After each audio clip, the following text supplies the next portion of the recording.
I'm Ness. For 11 years I served in the Royal Australian Navy. My life ran on orders, deployments and someone else's schedule.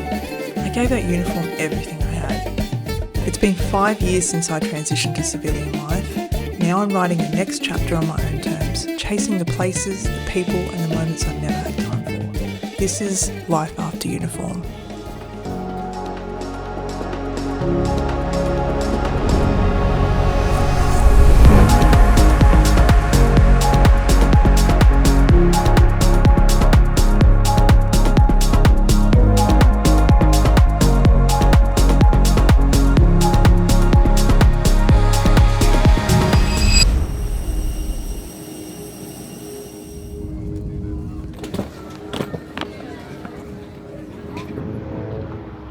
So we're in Greece at the moment, specifically Mykonos, and it's so different to what I expected. And this is what I was talking about with travel for experience, because you have this idea of what things are going to be, and then you get there or you do the thing and you're like, oh, okay, this is different. It is actually very beautiful, dry, mountainous type regions. It took me a day to sort of get my feet. So yesterday was our first full day and I've been getting around on this thing because there's like literally nowhere, there's no other way to really get around and everything's really far away. But I do like that I can just get around on this thing and I can just go wherever I want to go and shoot. And this morning I woke up and I was feeling a lot better, and it made me realise something and it goes back to when I first joined the Navy, and what I was looking for was adventure with purpose. And I believe this is what I'm searching for now. I'm searching for adventure with purpose again. And that's what travelling and shooting content does for me.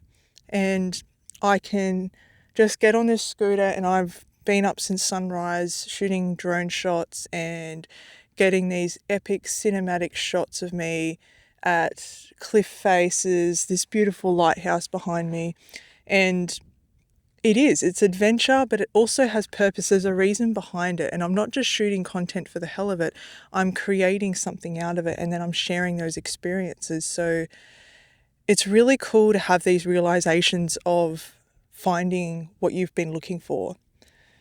I've been looking a long time, and when something ends, for example, leaving the Navy ended, and its purpose and the way that it was serving me and the way that I was serving the Navy ended. But my reason and my why, it is so deep in my core that I need this adventure with purpose. So I needed to find another way of doing it, another way that suited me and that was on my own terms. And I think this is it. I believe this is it. I don't think this is the end road, but it's certainly well on the path to finding what I've actually been looking for this whole time. I remember one time I was a physical trainer and I was sitting at my desk, and I remember turning to one of my colleagues at the time. He was a little bit older than me, and I was just having a day, and he said to me, before I even said anything, "It's okay, Ness. You just haven't found what you're looking for yet."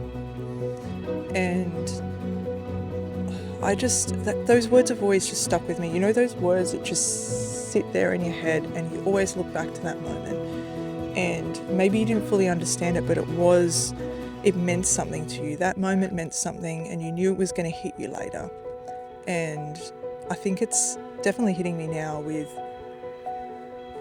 what he actually meant there. Haven't found what I'm looking for. It's like I'd been on this endless search for, I don't even know. I didn't know what I was looking for. Things are becoming so much more clearer, and I think once you start to get on a path to alignment, that's when things actually start to get a lot clearer, and you can really start to focus in and tune the finer details of what you're actually looking for. And I feel like it is this constant process of fine-tuning. Once you find a ballpark and you're in that radius, then you can continue to reduce that radius and continue fine-tuning it, and fine-tuning it to get a little bit smaller each time, and keep building on that. And hopefully you find yourself in a very small radius and doing exactly what you want to do with your life. And that is exactly the journey that I'm on.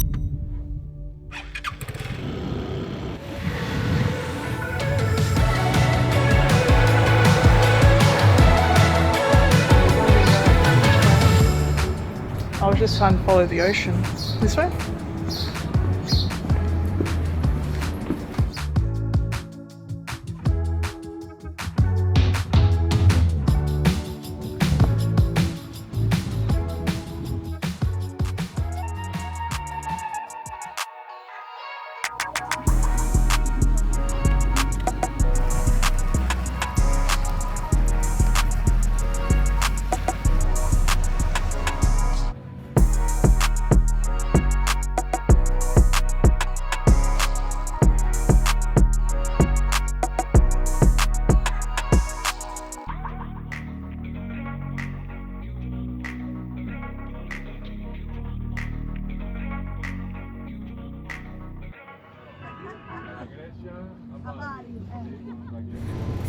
Hey Sam, you get seasick? No, But you got car sick. I did. See, this is what it was like being in the Navy. Literally this, the whole forever, for days, weeks. I did this for 28 days straight once. This. You're still moving when you got on Yeah, the land? you actually get used to having your feet in a certain spot of like, This was like boxing. yeah, you have to actually sit, you have to stand with a staggered stance, otherwise, yeah. And when you actually get ashore, you then actually still stand the same way, because you're like trying to counteract the movement. Classic, this takes me way back. That's some pretty good view. Somewhere out in the Aegean Ocean. I don't know how to pronounce it. Downset, that was Vomit Central. Absolute Vomit Central. Where We're business class. those schmoes downstairs. We're upstairs at the moment, and it's like business class up here. Hang on, check out the view we got.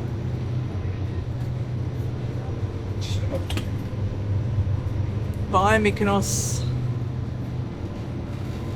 We are on our way to Santorini for a couple of days before we hit Athens, and that will end our trip completely.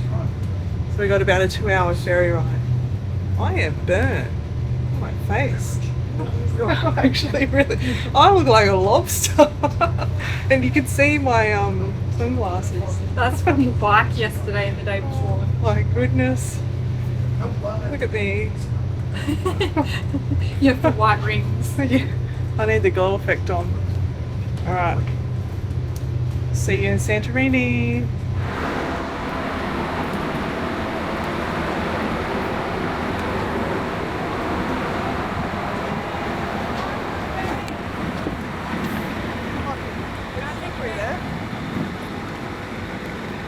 Okay. Yeah, good. That thing's slippery as That guy fuck. went to catch you. It's like, oh no. Yeah, slippery as fuck. I just nearly died, and I got it on camera too. Look, Did you? Does the camera go whoop? it had no, like, the non-slip thing was just gone on it. So when I stood on it, my foot just went. I don't even know what happened, to be honest. I was just trying to like carry my suitcase and lift it up at the same time as I was falling, and somehow saved myself. There's our ride. Oh, hang on, where? Hi. Oh, Hello, welcome. How are you? Good, Hello. thank you. So let me come. good to go. Suitcase needs to go into the ocean and just float away.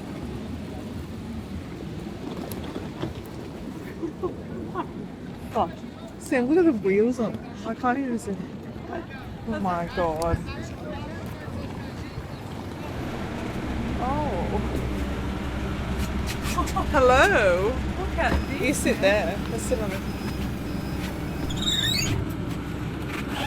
Oh, this is fancy. Probably are just hungry. Yeah. Well, we haven't really eaten much. how is your skin not absorbing from all this sanitizer? Every time I use hand sanitizer, it reminds me of the boys. Why? Because when we went through COVID, Aiden was literally putting his on his hands and then What, to not get COVID? Wow. He would have been young. yeah, he was. Well, should be in our accommodation soon. Get some food and chill. I don't really feel like doing much. I'm very tired.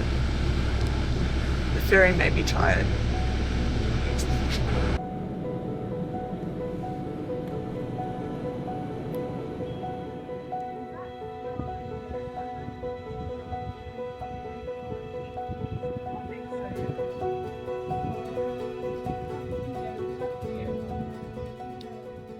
So it's sunrise in Santorini and I'm at Oa. I want to say Oya. Can't pronounce it properly, but basically it's where the famous blue domes, like the buildings, the white with the little blue domes on the top. So I thought it would be a really, really nice shot to get, hopefully with the drone. See what it's like people wise and whether I have a safe place to launch. But yeah, Santorini is just beautiful. It is very different to Mykonos. Yeah, just different kind of terrain and different kind of culture already. I can just feel like the difference with how the people speak and just obviously being on the road driving as well. Yeah, I'm pretty keen for the sunrise. It's going to be really beautiful. I'm just walking to the Blue Dome area now and hopefully get some nice views of the sunrise, although apparently it's a bit better at sunset because of the side of the island it's on, but I'm still pretty confident that I'm going to get some nice shots. Check this out. Hang on. There we go. Luxury, hey? Little spa pool, some sunbeds. And this is their view. Whew. There are some amazing views and accommodation here. It's just insane. And it's stunning. Look at that. Look at that. It's the early stages of the sunrise. Plunge pools along the way. There's not much space here, but they found more space for a plunge pool. I wouldn't say it's a plunge pool, but a little tiny spa pool. Damn. This is just crazy. This is just insane, this terrain. It's just beautiful.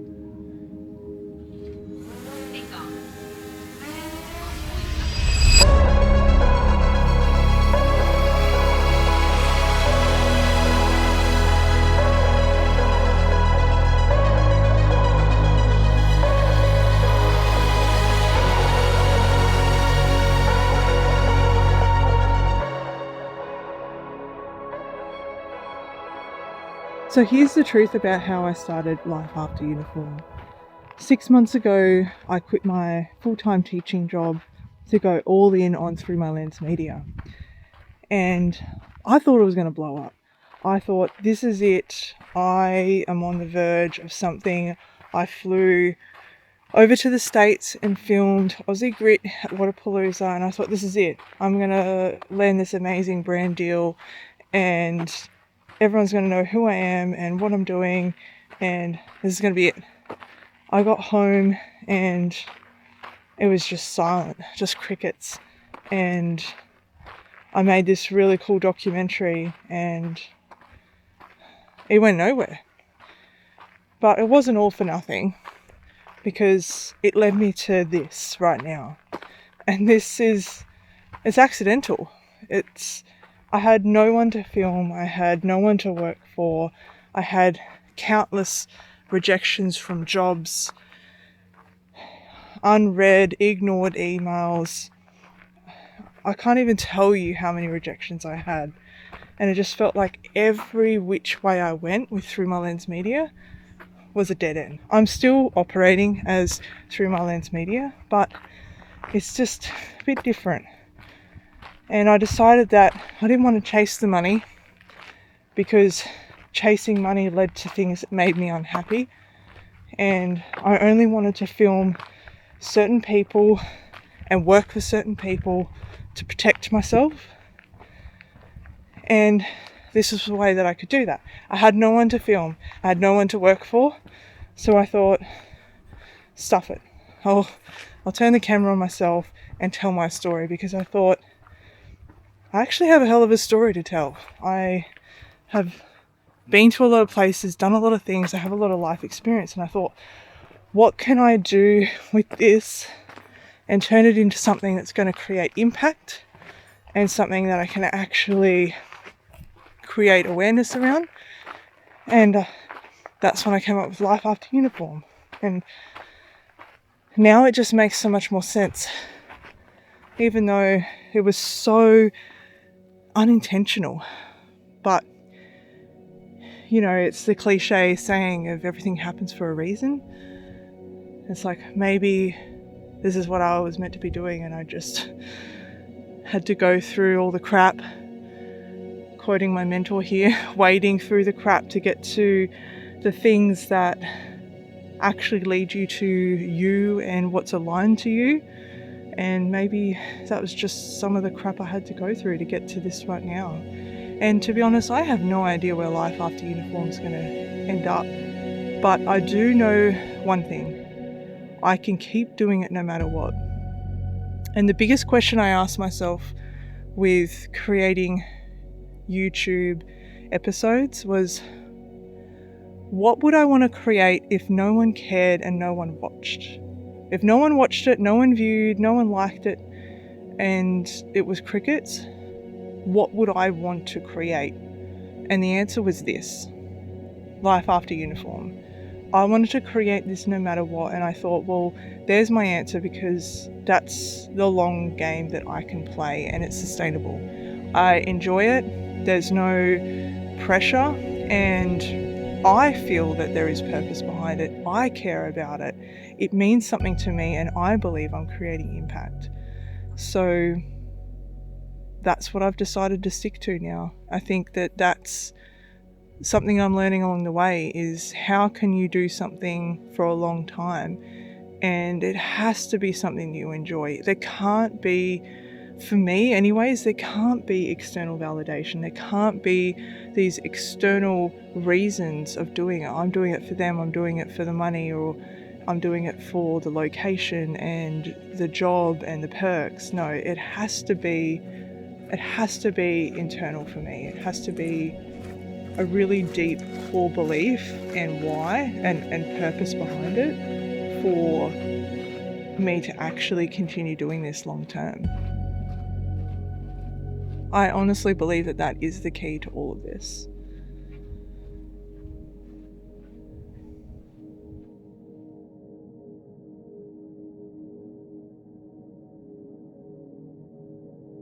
Maybe I did fail at Through My Lens Media. I don't know, maybe I'm too scared to admit it to myself, but all I know is there was just so much resistance. It was the kind of resistance that I know wasn't good. It was leading me to feel really discouraged by creating, and I just didn't want to do it anymore for those reasons. And I think creating Life After Uniform was a platform for me to keep doing what I was doing. I needed to find a way to keep doing what I was doing, because I couldn't rely on somebody hiring me or getting the job or working for a particular athlete. I just knew that it wasn't going to pan out that way for me. And I had a lot of people give me lots of different advice, but I knew the one thing I didn't want to keep doing was doing free work, because that just seemed to be the way that a lot of creators try to get into it, is by doing free work. And I think once I started to see the value in what I was doing and how hard it was and how much effort I put into my work, I realised that I was going to burn out very quickly if I just did everything for really cheap or for free just to get the job, because I wanted the job. And So I knew I needed to remove the money aspect of it and start chasing what I actually truly wanted to do was create and tell a story. And I thought, what better way than to actually tell my own story and I guess be vulnerable and let people see who I am and get to know me. I knew in this process that it was also going to be beneficial for me because I knew I was going to learn a lot about myself and I was going to be able to process a lot of things. And it was it's just become this outlet for me in a way to be able to process and understand myself a lot better, that's for sure. As for Through My Lens Media, I honestly have no idea where or if it's ever going to go anywhere ever again, but it still is there and it still is something that I want to pursue. But I needed to take a step back and take this path for a little bit, learn a lot about myself, and I love creating YouTube vlogs and documentaries, so I just knew I wanted to go down that path. And just maybe this path might lead me back to Through My Lens Media. I'm not sure. But I'm still paving my own way. It just looks a little bit different. And I get to enjoy views like this. And I get to be my own boss. And I get to create my own adventure. And I think that's pretty special and something that I'm truly grateful for at the moment. Oh, just bright out here. I'd have a bit of a sleep because the hike this morning was about, I think all up, I did a little bit extra. It was about 11 to 12 Ks, but I just woke up and I thought, how wild is it that I'm in Santorini? Like, one of my dream destinations that I've thought about, like, ever since I can remember is going to these islands. But how wild is this? Check this out.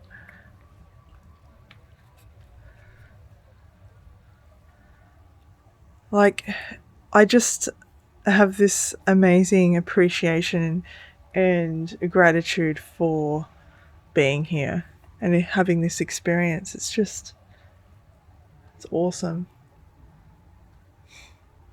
That's all. Might jump in the pool. Enjoy it. It's the last day in Santorini, last night, and tomorrow turning around. And tomorrow we're actually heading to Athens. So Athens will be our final destination. And I think, in a way, I am glad that the trip is coming to an end, but I'm also very grateful for all of these experiences. It's hard sometimes when you're tired or you're hungry or, something else is on your mind and you're experiencing it to actually fully be present and be grateful for it. And it's easy to just fall into, okay, this is just normal, I'm just here because you're here. And it's hard to sort of like bring yourself into reality in a way of, hey, this is actually pretty cool. I'm in this dream location that I always have dreamed of and wanted to go to. So Athens is our final destination. We'll have 2 days there. I don't actually think it's quite 2 days. It's like a day and a half, 2 nights. And then we're going to make the stupid long journey back to Australia. But for now, it's time to enjoy a bit of pool, a bit of sun, and just chill this afternoon. And might do a little bit of editing. Not sure. See how we go.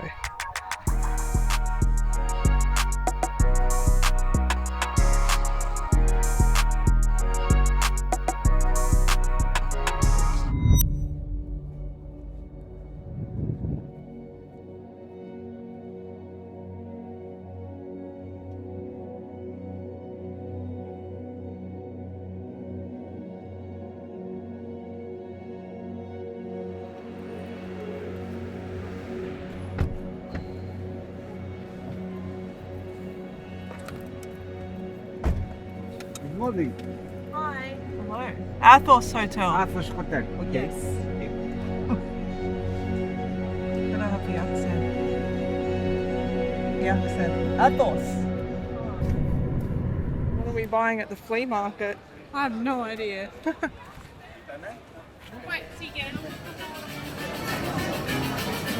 on here.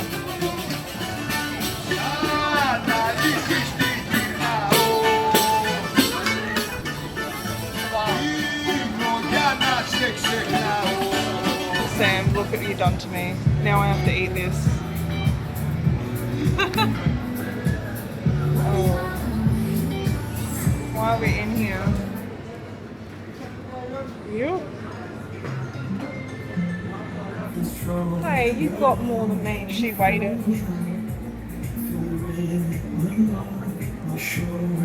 Oh, yeah. Noppy? What'd you get for Noppy? Yeah. Yeah.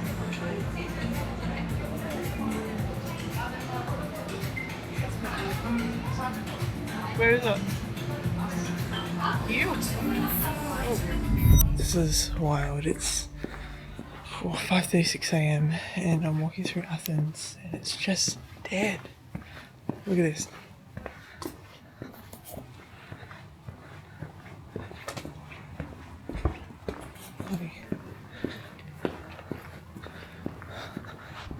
It's like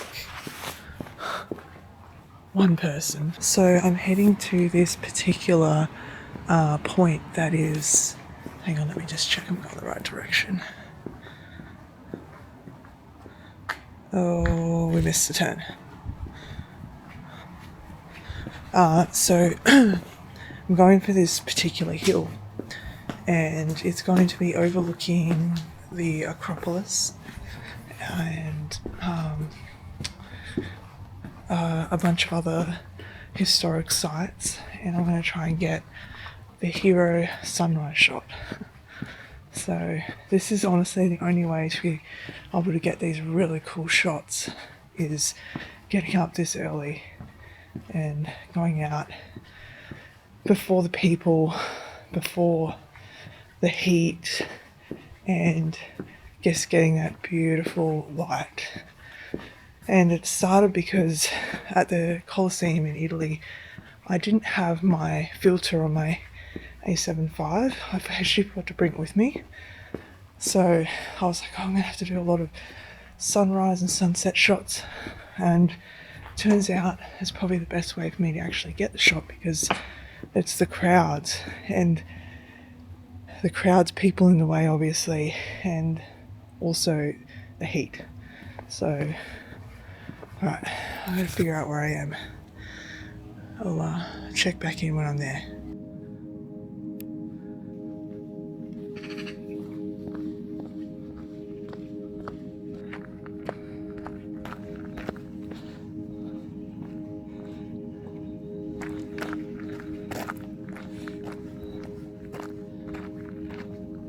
So, I made it. This is incredible. There is actually no one here, not a single soul, just me and my camera. And the Acropolis is literally right above the camera there. It's probably a bit hard to see on the Osmo Pocket. Camera's set. I'm just waiting for the right lighting. As you can see, the sun's just starting to break over the horizon. It's beautiful and it's so peaceful. It's moments like this that really make me appreciate travel and just being able to do things like this. And you know, that short moment of being uncomfortable waking up early, and then when you get here and you look at this and you're just like, yeah, it was worth it. So now I'm just going to sit and enjoy the sunrise and get the shots.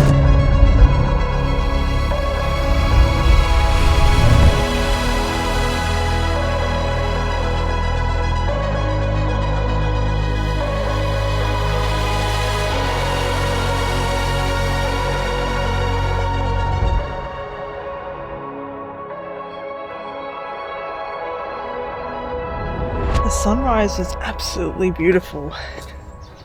I got all the shots, got a sneaky little drone shot too. There we go. It's a little bit better view now. Just right there. Acropolis and a whole bunch of other really cool shit. So I'm sitting here in the birthplace of the Olympic Games in Athens. It's a pretty surreal feeling to be sitting here, and this view is just epic. And it has got me thinking about my training. I haven't seen the four walls of a gym since I've been travelling. And I honestly believed it was going to be a lot harder than what it has been. And to be honest, I think it's the break that I truly needed from training. And I think finishing my last high rocks in Sydney and then having this holiday was the perfect timing because I didn't need to stress about anything. I haven't even been worrying about the foods I've been eating and things like that. It's very different to my usual perspective of things, and usually my entire life revolves around training because when I'm training and competing, everything is geared around what's going to make me train at my best and what's going to make me compete at my best. And that means eating right, not just the right foods, but at the right times and fueling myself for the right amounts. And also making sure that I'm recovering. Sleep is a huge thing for me.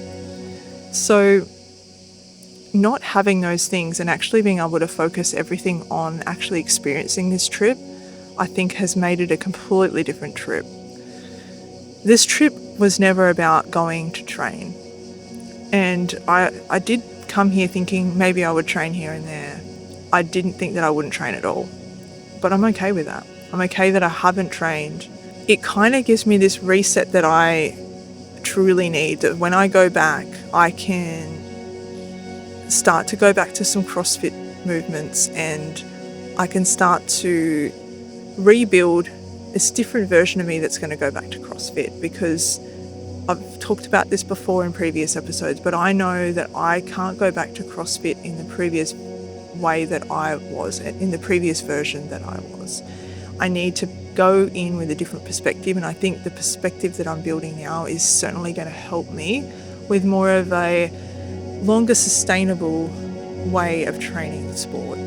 But something I have noticed is that when I remove something, I fill it with something else. And now that I've removed training, I've filled it with getting up early and going and filming myself and getting these amazing shots at sunrise. I think it's a pretty valuable skill that I have all this focus, drive and energy and effort, and I need it to actually go somewhere. So when I remove something like training, I'm then going to push it towards something else that I'm passionate about, and that happens to be content creation. So it means that I can focus more on this and creating good quality content. Not training for this period of time has also made me realise I still can't sit still. I have moments where I think I am sitting still and I am being calm, and I think there are some brief moments and glances where I am sitting. I'm so good at moving. I'm so good at having a goal and seeing something, seeing the finish line or just seeing a path and heading down that path at lightning speed, but I'm still not good at slowing down. And that's definitely something that has been brought to the surface on this trip, and also highlights what my sister did mention, which I talked about in the previous episode, that when she has been around me, she has noticed it. And I think that that's a really important data point of if somebody else is noticing it, it's probably something that is subconscious to you. So I'm really glad that I've had I've been around my sister to be able to bring that to the surface, and then I can notice it, because I think it's going to be an important part of transitioning away from moving at lightning speed and slowing right down and trying to bring myself back from survival mode that I've been in for so long from my time in the service. You think that when you first walk out the doors and you think that, okay, I'm just going to slow down because the world has slowed down, but in a way it hasn't really. You're still going to operate the way that you've always known. So you have to retrain yourself, and that's exactly what I'm doing now.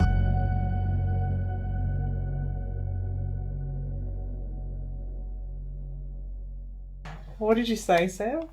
I just said that things are fitting fine in my suitcase, and that's the least of my worries. They're fitting, but they're all broken. Everything's getting smashed and leaking.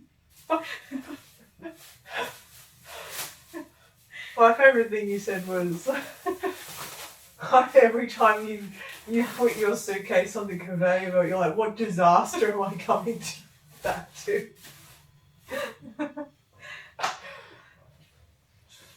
There are two types of sisters in the world. There's this type and that type. Hey, everything is in order. I mean, mine's kind of in order. It just looks a little bit messy. My pants. My hiking I need to label this. What the fuck were you thinking? Well, you might need them on the plane on the way home. Oh, well, why did I bring two? Sorry, Mum. They should squish down though. It is only a pillow. Oh yeah, great. If we can actually just Sam, this is the only way it's fitting with my arm in it. How am I going to get it out? Are you serious? I'm trying now.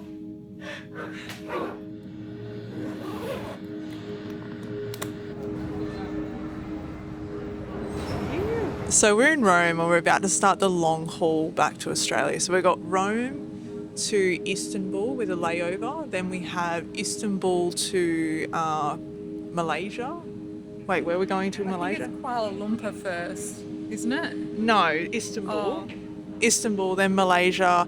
Malaysia, it's a refuel stop, and then we get back on the plane, and then Sydney. So we actually got, I don't know, 20 something hours of travel ahead of us.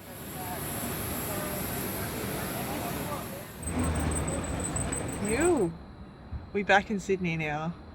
So, end of our trip, and we thought we'd do a little bit of a recap, but I honestly think the most ridiculous thing about our trip was your suitcase. That suitcase deserves to be on the bottom of the ocean. No, but seriously, I actually think that me having to announce you as my sister on social media was probably more ridiculous. Every time that we've had to pay for each other's meal because they assume we're together. Yeah. That's been ridiculous. Yeah, or that guy with the tried to sell us these bracelets, and he's like, happy wife, happy life, and got us to hold hands. And I'm like, what is going on? And I'm like, what is happening right now? Yeah. No, but seriously, I reckon my favourite was Santorini. The Mykonos Sunset Cruise was like one of those things that I've like dreamed of like, when I thought of going to the Greek islands, I had this image of being on a boat, going to an island, jumping off into the turquoise blue water, and like filming it as well. So I think that was definitely my highlight. And then Santorini was just beautiful and a lot more relaxed. So, except for the tummy bug I had while I was there, or whatever I had. Yeah. But yeah, what about you? Yes. It was beautiful. Santorini was really nice. Yeah, it's alright. Santorini was really nice. And seeing the historical stuff in Athens was pretty cool. Yeah. Acropolis. Acropolis. Walking below those pillars. Yeah, because you actually went in, and I got the nice outside sunlight shots. Yeah. Yeah. Yeah, we really are very different, aren't we? You're like in bed and I'm like chasing sunlight shots. And now I'm getting up for the day. Yeah. So, yeah, I got to jump on a train, which I'm literally about to do now. This is our last breakfast together. And we probably won't see each other till Christmas now, I reckon. Probably Christmas. Probably. Yeah. And unfortunately you've got to face another airport. So, no fun with that. Yeah. All right, I'll see you on the next one.